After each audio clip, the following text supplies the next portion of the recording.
लड़की हुई है। 2 दिन तो हुए थे माँ के घर आए हुए और सुबह सुबह ही माँ अपना सामान पैक करके वापस जाने की तैयारी कर रही थी। ऐसे ही तो ना आई थी माँ बेटे के घर। आने का कारण भी खास था। बहू की डिलीवरी हुई थी और दादी बनने का नसीब मिला था माँ को। माँ दौड़ी दौड़ी खुशी खुशी अपने कॉलेज से छुट्टियाँ लेकर आई थी अपने पोते का मुँह देखने के लिए। एक बड़े कॉलेज में लेक्चरर होने के बावजूद माँ की सोच अभी भी ऑर्थोडॉक्स टाइप की थी। जो पहले से यह सोच बैठी थी कि पोता होगा तो अच्छा होगा। माँ के अरमानों पर तब पानी फिर गया जब बहू ने बेटे को नहीं बेटी को जन्म दिया। हालांकि माँ यह सब अपने चेहरे पर दिखाना नहीं चाहती थी, लेकिन उसका बर्ताव सारी बातें बयां कर रहा था। माँ को वापस जाने की तैयारी करता देख बेटा माँ के पास आया और माँ से बोला, माँ 2 दिन तो हुए हैं तुम्हें आने को और तुम जाने की तैयारी कर रही हो। अरे बेटा, तुम तो जानते हो कॉलेज फिर से शुरू हो गए हैं। तुम्हारे पापा और मेरे लेक्चर फिर से शुरू करने पड़ेंगे। ज़्यादा छुट्टियाँ भी तो नहीं ली थी मैंने, जाना तो पड़ेगा। लेकिन तू चिंता मत कर, थोड़े दिन बाद मैं तुम्हारे पापा दोनों ही वापस आएंगे। अगले दिन सुबह सुबह माँ नहा धोकर जाने की तैयारी कर रही थी। बेटा किचन में चाय बनाकर माँ को देता है। माँ बेटे को बहू और पोती के बारे में पूछती है। बेटा कहता है दोनों सो रहे हैं। माँ बेटे से कहती है, खुशी की बात है बेटा, तेरे यहाँ लक्ष्मी ने जन्म लिया है। लेकिन मेरी मानो तो अब तुम और बहू मिलकर एक और बच्चा प्लान कर लो ताकि तेरी फैमिली पूरी हो जाए। हो सकता है मेरी बातें तुम्हें पुराने ज़माने की लगे और थोड़ा प्रैक्टिकल होकर सोचो, कह रही थी। और जो कहना चाहती थी वह बातें दोनों ही बहुत अलग थी। बेटे ने अपने जेब से अपना मोबाइल फ़ोन निकाला और उसमें कई मैसेज माँ को दिखाया और बोला, देखो माँ, तुम्हारी बात तुमसे पहले 1 दर्जन लोग मुझे मैसेज कर चुके हैं। हर कोई डायरेक्टली या इनडायरेक्टली मुझे यही कहने की कोशिश कर रहा है कि बेटा होता तो अच्छा होता, या फिर आगे बेटे के लिए ट्राई करो। माँ, तुम चाहे मुझे जो भी समझाने की कोशिश करो, लेकिन मैं यही कहूँगा कि तुम और पापा दोनों ही अभी भी पुराने सोच को पकड़े हुए हो। और ऐसा मुझे इसलिए कहना पड़ रहा है क्योंकि अगर मेरा बेटा हुआ होता तो आप इतनी जल्दी जाने की तैयारी न कर रही होती और उसे अपने हाथों में लेकर यहाँ से वहाँ खिला रही होती और पापा भी यहाँ पर होते।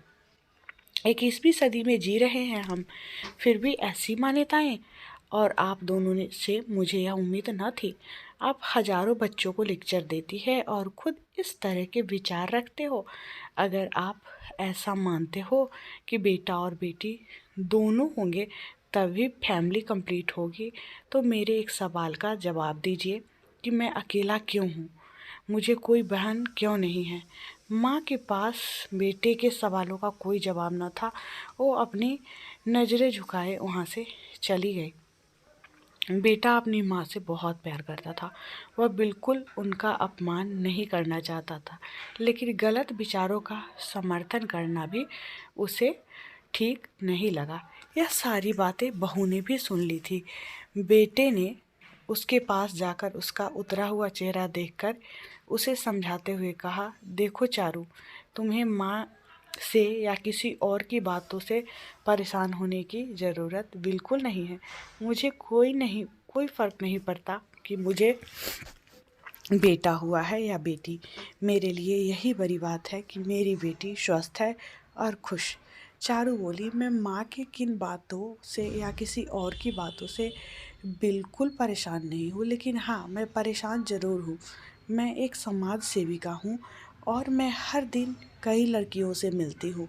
अचरज की बात है कि मुझे आज तक एक भी लड़की ऐसी नहीं मिली जो कहती हो कि लड़की होने की वजह से उसे अलग तरीके से ट्रीट न किया गया हो या सहना न पड़ा हो। मैं खुद एक औरत हूँ और इस बात का अनुभव मैंने भी किया है।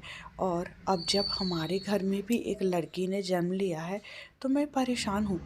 पति अपनी पत्नी को समझाते हुए कहता है, कल्पना चावला, रानी Lakshmibai, PV Sindhu, Pratibha Patil, mother Teresa, Kiran Bedi, list इतनी लंबी है कि कभी खत्म ही ना हो।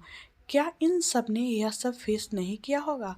ज़रूर किया होगा, लेकिन उन्होंने दुनिया को जो साबित करके दिखाया है और जिस मुकाम पर वो पहुंची है वही हर लड़की को हौसला देने के लिए काफ़ी है।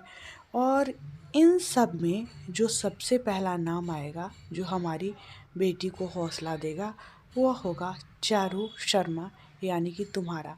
हमारी बेटी की हिम्मत और ताकत बनेगी। दोस्तों, सिर्फ महिला दिवस मनाने से या देवियों की पूजा करने से लड़का लड़कियों में समानता नहीं आएगी। यह समानता तब आएगी जब हम अपने विचारों को जड़ों से बदल पाएंगे।